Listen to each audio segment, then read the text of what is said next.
So during the last break, everyone grabbed me and, what about Lois? What about Lois? What about Lois? So.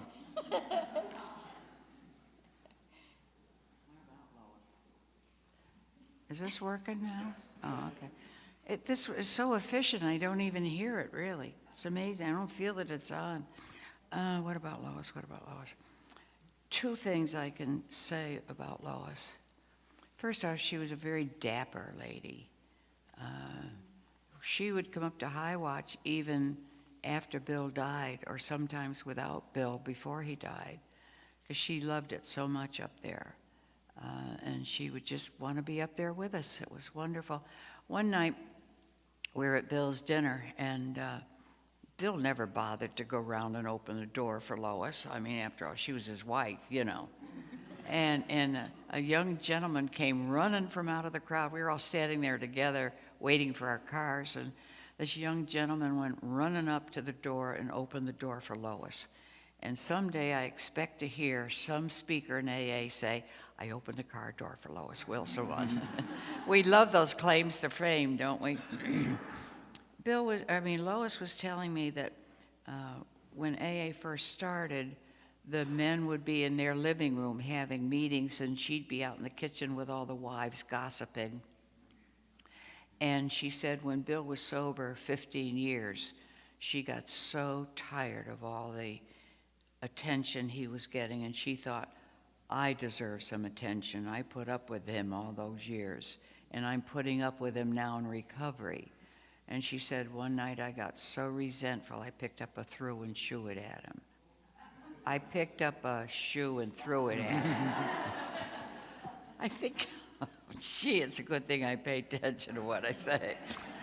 And that's when Al-Anon started. It really was. She applied the 12 steps of AA to her needs, and Al-Anon was born. AA was 15 years sober. And for those of you who are new, and maybe some of you have been around for a while, Lois told me a very important role that Al-Anon ladies take, or men. She said, when Bill got sober, I didn't trust him until he was sober longer than he had ever been sober before. And I think that's, she said, we as partners get sick, we're staying sick while you folks are getting better. So she said, I was 15 years sicker when Bill was sober 15 years, when I started Al-Anon with her friend Ann, and not Ann Smith, because she was waiting. Well, it wasn't 15 years. It was 15 years, but it was as long after when Bill had his last drink, his longest term of sobriety. And I think it's important for us alcoholics to know, because I wanted my husband to understand me right away. It never occurred to me to understand him. He was not the alcoholic, I was. I wanted him to understand me, but I couldn't understand the non-alcoholic. So I think it behooves us to look at that. When our families are not in a 12-step program, they live in the past.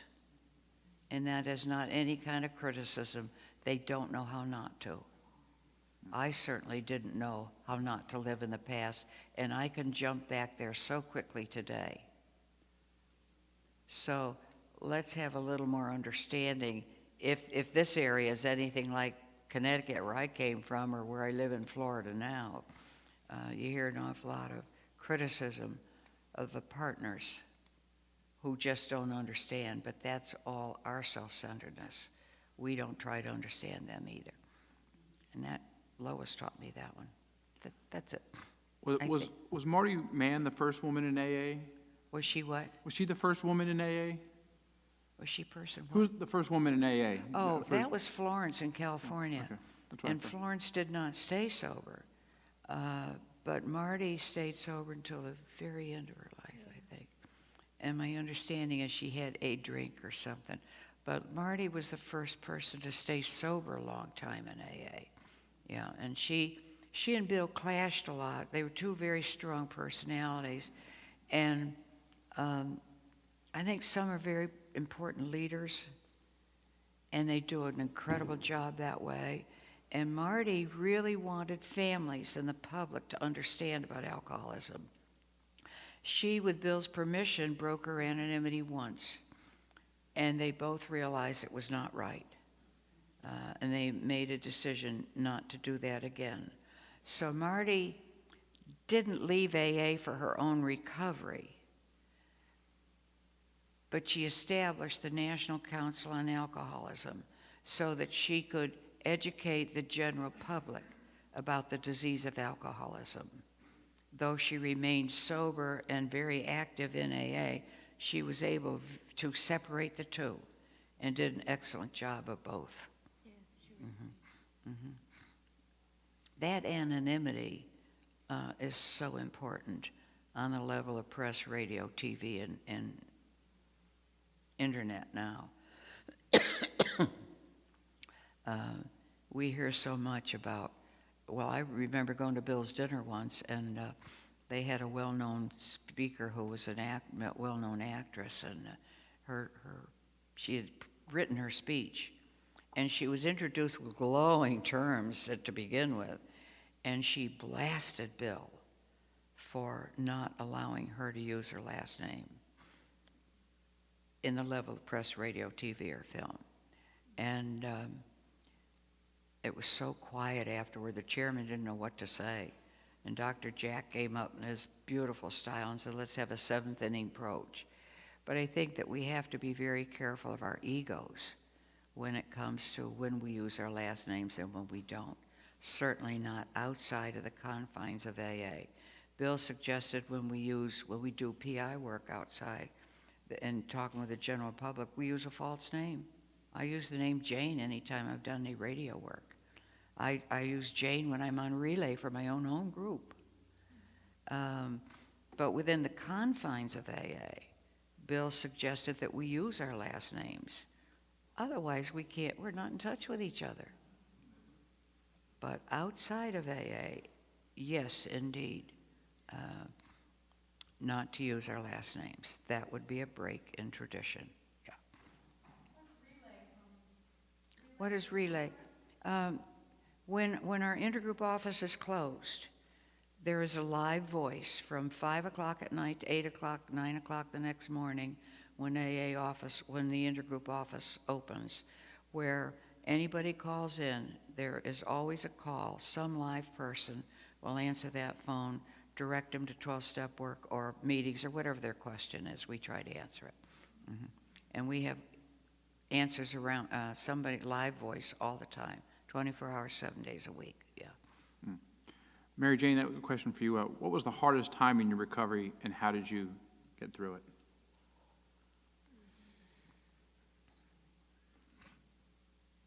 Kind of a loaded question. Yeah, the first thing that comes to my mind is what, quoting Clancy, I'm sure most everybody here's heard a Clancy tape, where he talks about there's really only 2 times in recovery that are really tough.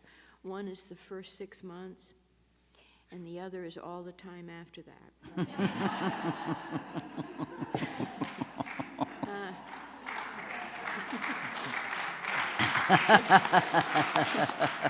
Go get him, Clancy.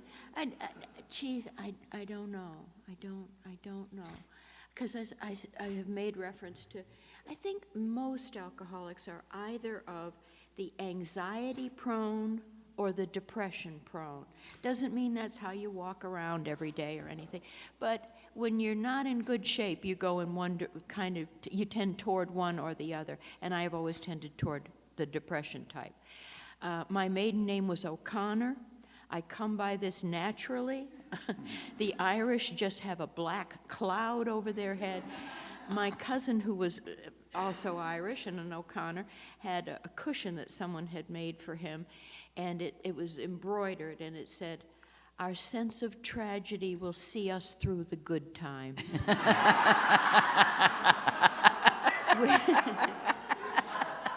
That's how my family is. And so I have really had problems with that for years. And here's, one time I was at a meeting, and I heard a lady talking about being deeply depressed, and I knew what she was describing. She wasn't talking about a bad day, folks, She was talking about one of these immobilizing depressions. And I thought, well, I'll go talk to her as soon as the meeting's over. And I got thinking, I couldn't even remember the last time I had had a depression. It went away, and I didn't even notice. It was gone, removed. And I think that's what happens to us here. It's not a matter of my working on anything. It was lifted. It's gone. I can still get myself in a state periodically, but I can't even take it seriously myself, And at the end of the day, I was like, oh, I was really depressed. And then I get embarrassed, and I'm like, but I don't know what the really worst thing was. I guess one of the toughest things of all was when I had to let my son go down and live with his dad, which was not a hardship on anybody. Don was a very good father. My son Brian was getting into real trouble that I was afraid about. He was drinking, he was into drugs and stuff, but they were breaking into houses. I wanted him to go to these special schools. He said, I'm not going there. And he was getting taller and heavier, and I didn't know what to do with him. And I was just out of ideas, I was out of everything. You can't make somebody turn around. And it was, because it was an admission of failure for me, that's how I saw it. And Don came up and came and had Thanksgiving with us, and I said, it's really getting bad. The police the week before had called me up and said, we have your son. And I said, oh, no, he's upstairs. And they said, no, he's not, lady, So I had to go down to the police station and pick him up. I was afraid. See, I was home. I was right there, and I didn't even know. So I talked to Don about how I was just afraid. I was out of everything. And Don said, do you want me to take him down there? And I said, yeah, I do. I do. And I think maybe that was the toughest thing of all. But Don was a very good father, and he didn't cave. Brian could talk me out of anything. And I would wind up saying, oh, well, it's just this one time, or something like that. And I know better than that, but when it's your own kid, boy, I just folded like a beach chair. And, but it worked out great. Brian was not in Nashville very long and misbehaving. He shaped up pretty quick. And today he's a fine young man. He's a he's a good husband and father and citizen and worker and got a mortgage. And, he's just doing great. But Thank you. What do you both feel are the greatest challenges that AA has ahead of it? What's the biggest danger, do you think, for AA as you've seen it evolve? So the anonymity issue with the internet and television, how that's changed, or?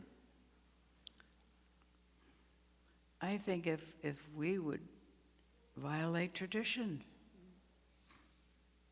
that's what'll hurt AA the most, I think.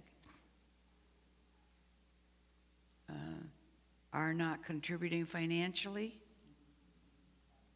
and doing our part, AA will fold from within. I don't think AA will fold from without. I think AA will fold from within.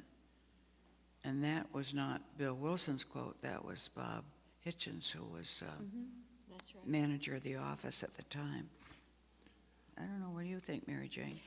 We were talking about this just before the last break about how when Bill died, I really remember people going around just oh, what's going to happen to us? We're going to be out of business. Our founders are gone, and it seemed to be a whole bunch of people who were dying off all at one point in time. And oh, woe is me, and what's going to happen to AA? And, I don't know, nothing bad happened. It was sort of like Y2K. The next day, it wasn't the end of the world. It was just a couple of, a little couple of zeros. But then there was the insurance companies and treatment facilities. That was going to be our rack and ruin, the death of AA, you know. And one thing after another. It's not from without, as Tommie says. I think that that's absolutely true to recognize. Nobody's going to bring us down. I think it's us from the inside. If we don't do what we've been charged to do, then I think God will take his business elsewhere. I don't think so much that he loves AA as that he loves alcoholics, you know. I really think that if we don't do what we do, and we do it better than anyone in recorded history, which is to carry this message that there is a solution, but if we get off the beam and off track and into other stuff where we don't have any business, we've only been given one job to do.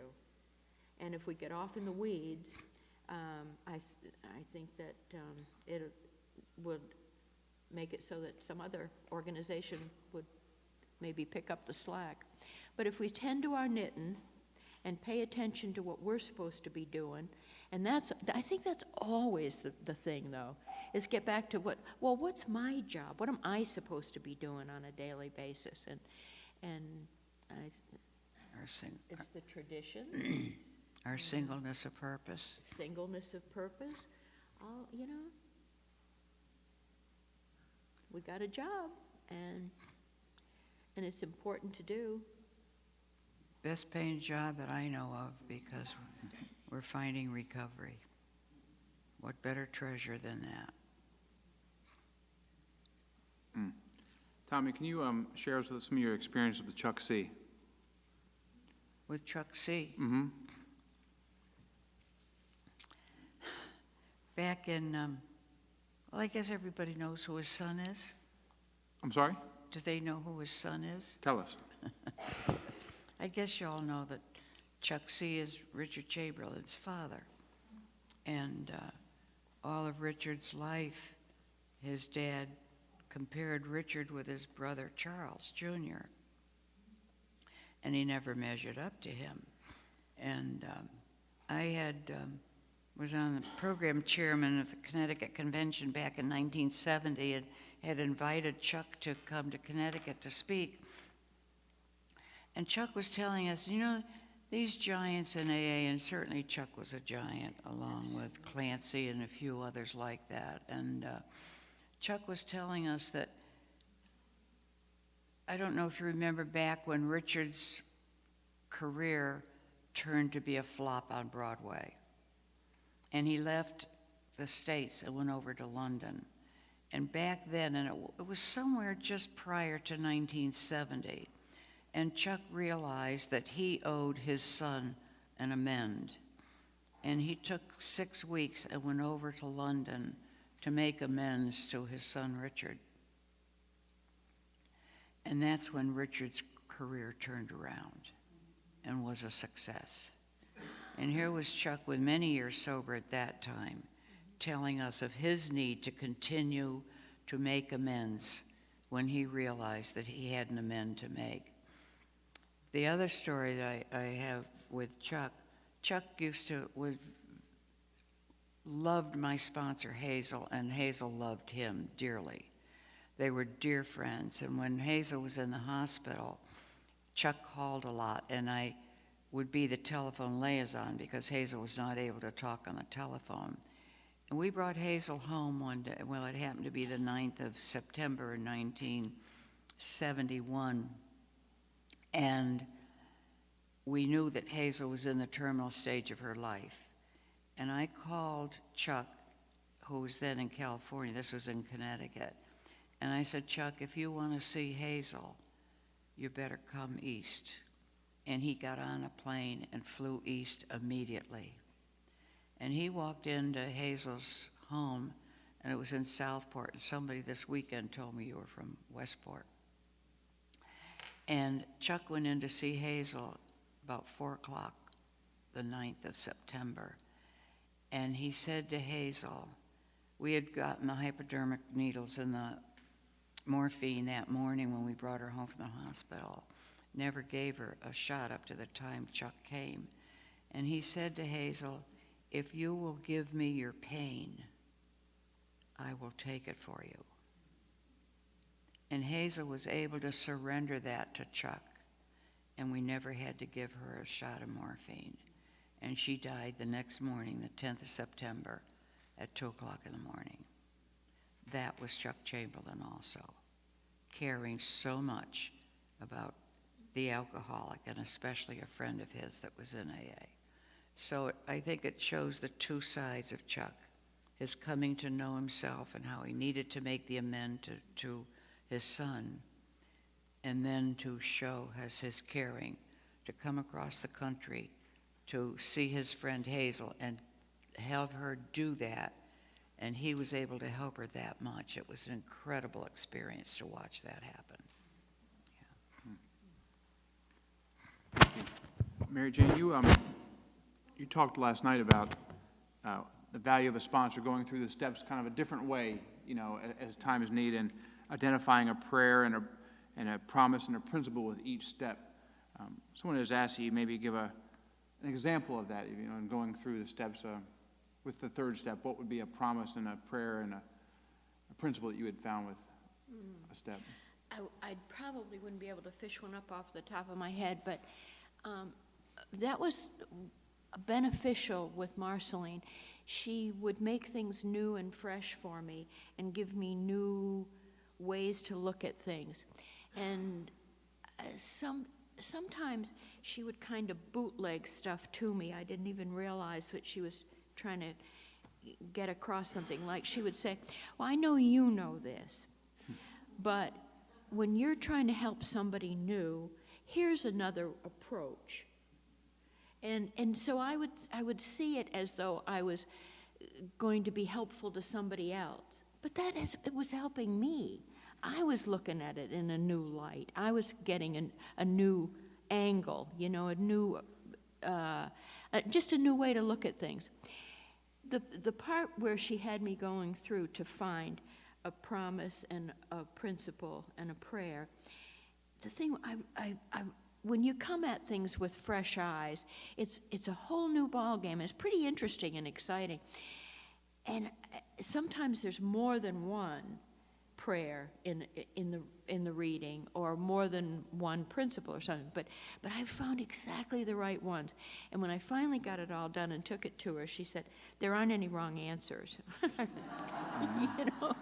And really that's the whole point, but you don't know that right off.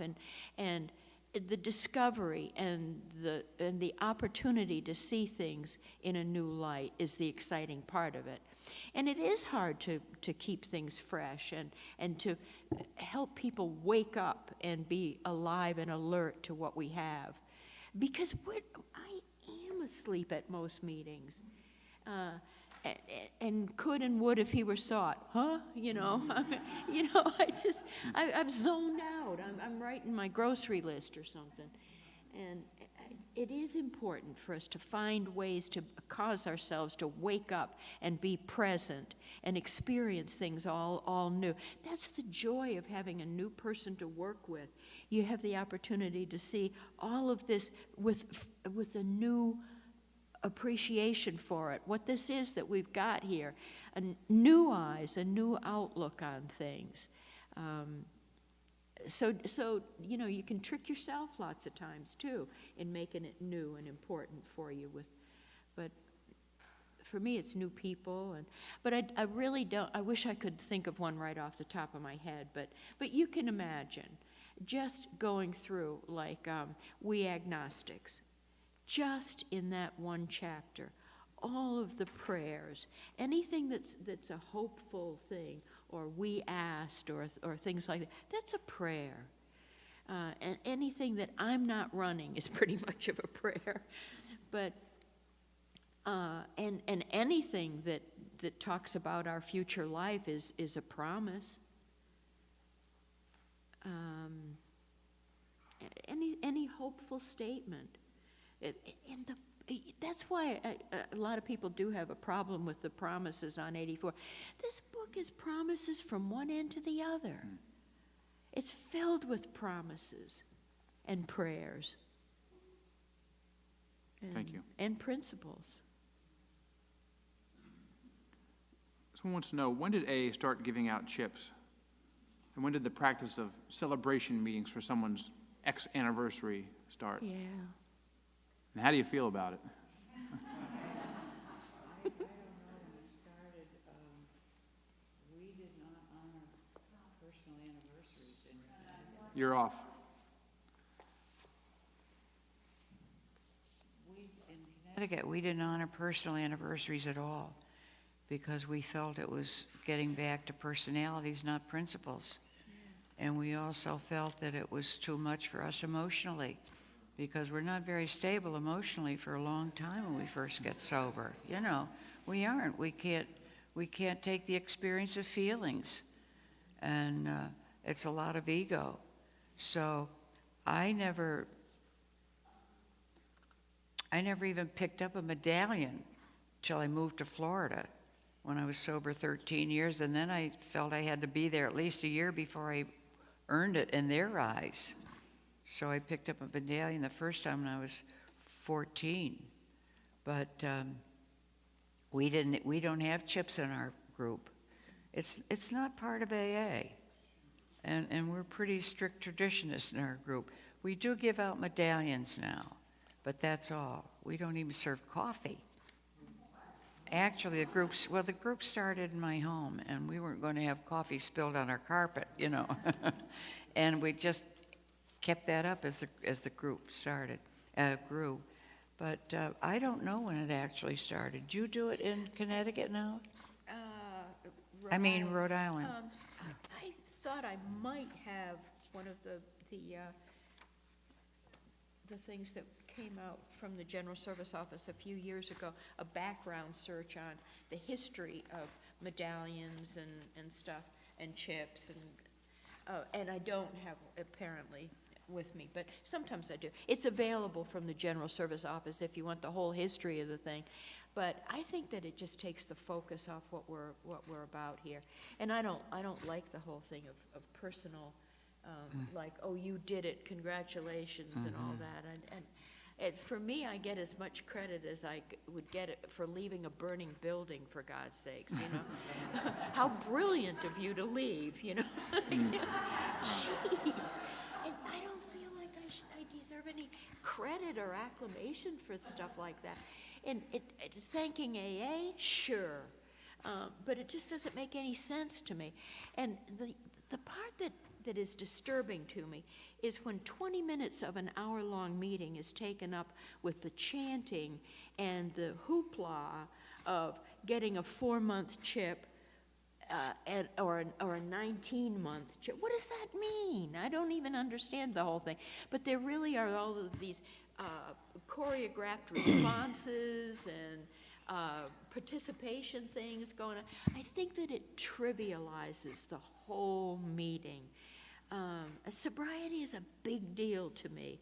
It's more than saying 6 months, half a cake, you know. I don't know. I just, the whole, the responsive stuff just kind of, it takes something away from me. It changes the focus of things. I don't, it's AA that deserves the credit. I know what I brought here, and it wasn't much. And so I don't see any good reason for me to get the credit for sobriety. I just really don't. Or like, and the way people talk about, oh, I got my 11 months. They're just reaching and my 11 months, like I own it and I deserve it and all that. I don't see it that way. And you know, when you reach, there's so many people who drink again at 1 year and 1 day, or 1 year and a week, or, you know, because they've reached that goal. It's not a finite goal for me to get a reward. I just had an incredible experience with my emotional life. A friend of mine in the audience is smiling. She experienced it with me. As you all know, I was sober 50 years. And my gals in Florida wanted to have a big, they didn't say this, but to me it was a big hoopla. Now, as I said, my home group didn't give medallions at all. We honored group anniversaries, not personal. And I went into an anxiety and panic that I couldn't believe. I don't mean by that it was above me, don't misunderstand, or I was above it. And I went through a period of about, I don't know, a few weeks of utter panic. I couldn't figure out what the heck was the matter with me. Now, I went to Connecticut in February because I wanted to thank my original home group for having AA available in the very same church for 51 years. And all I wanted was a couple of minutes to say thank you. Well, they had a big hoopla for me in Connecticut, and I didn't even know it was going to happen. And I went into that meeting, and there it was. And they gave me the whole hour and a half for me to do whatever I was going to do. I woke up the next morning, and my panic and anxiety was gone. And you know what it was about? In Florida, I was not in charge of that at all. These ladies were going to have an open house for me.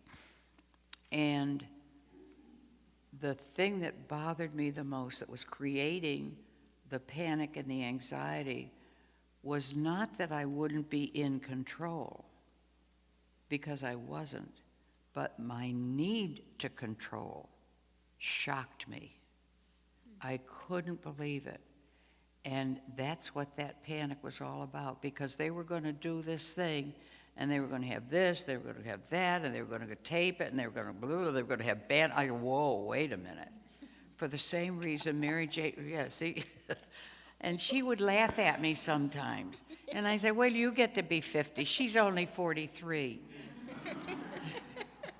I'm gonna live long enough till she gets to 50 and see what she's going to do. But I couldn't believe my need to be in charge of that. And that's what it was all about. Panic. I wasn't sleeping. I wasn't eating. I thought I was going to vomit about every 2 minutes. Never did and wished I could. I mean, it was awful. And we continue to learn so much about ourselves. So I haven't found in the book anywhere that after so many years or days, you stop doing these things because you're all better. Just in case you're wondering if I'm all better, I'm not. I've got one more question before we close. Someone asked about your knowledge of, if you have any, of Reverend Shoemaker and his relationship with Bill and Ebby and impact here. And Dr. Sam spoke at one of Bill's dinners, and it was right after Bill had received a letter from Carl Jung. Bill never met Carl, but he received this letter from him, and Dr. Sam read the letter that night. And it was very moving, and Dr. Sam was then on oxygen. I didn't know then, and I don't know now what the problem was. It doesn't make any difference. But he came down to the dinner without his oxygen, and Bill reprimanded him for coming down without his oxygen. He said, I left it up in my room. Dr. Sam loved AA so much, more than anything else, I think, in his life. And he said, if I'm going to die with my boots on. And he was going to die at an AA meeting without oxygen if he had to. He loved AA, and that was the last time I saw Dr. Sam. That was early 60s. before we close, I want to thank all the people that, Oh, you should have mentioned stand by the door. Yeah. Do you please. wanna Well, we're going to leave, maybe not everybody here knows who Dr. Sam Shoemaker was, but this is an apologia for my life by Dr. Sam Shoemaker called I Stand by the Door.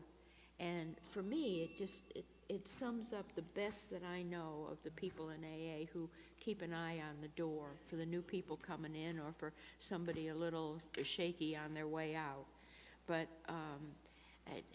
it's a very, very, very moving poem. And so I'm going to leave this, and I bet you John can get some copies of these made for you. It's not strictly Alcoholics Anonymous, but people in AA would find this to be very interesting. And I think it just describes the highest calling that we have, which is to help other people put their hand on the door. It's a very moving thing. Thank you. But he was an Episcopal minister who turned out to be a very close friend of AA's and of Bill Wilson early on. He would have been like a Class A trustee. Some of these Class A, the non-alcoholic people, it is just overwhelmingly moving to see how they can be affected by what they discover in Alcoholics Anonymous. And you wonder, you know, I mean, they take their time and their resources and their energies and devote unbelievable amounts of this to Alcoholics Anonymous. And you think, geez, you know, they're not in any danger of getting drunk. What's the deal for them? They are just filled with gratitude for what they see and identify and experience in AA. They appreciate it. And a lot of them get stuff that we don't even, you know, we get upset with people who don't understand AA. There's plenty of alcoholics that don't understand, you know? or somebody will say, oh, if we could get the whole world to live by the steps. Hell, you can't get alcoholics to live by the steps, you know? But there are some people who recognize what a treasure this thing is. They really do see and they get it, and they want to have a part of it. That's a great way to end with this. Thank you. Well, I want to, again, thank all the people who made this happen this weekend, and again, thank you so much for giving us your weekend. It's just really a weekend to remember, and thanks again, and we can close with the Lord's Prayer. Thank you, guys. Thank you very much.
Thank you, Mark.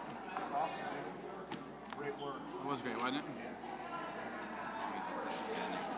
They don't do that. I'm learning a lot of things here that are, the chips thing really made a lot of sense to us. It does. It does. It really does. I think when we say it, we say let's not pat ourselves on the back, but then in the same sense, people are making a big deal out of it. I didn't do this when I spoke, and I should have. Thank you for putting this together. Thank you Kirsten did for doing the. Kirsten's the best. Kirsten is the best. You I get mean- no argument from me on that. I mean, She's the bomb. I just the idea guy. Yeah, but the idea guy brought it and followed it through, and you know.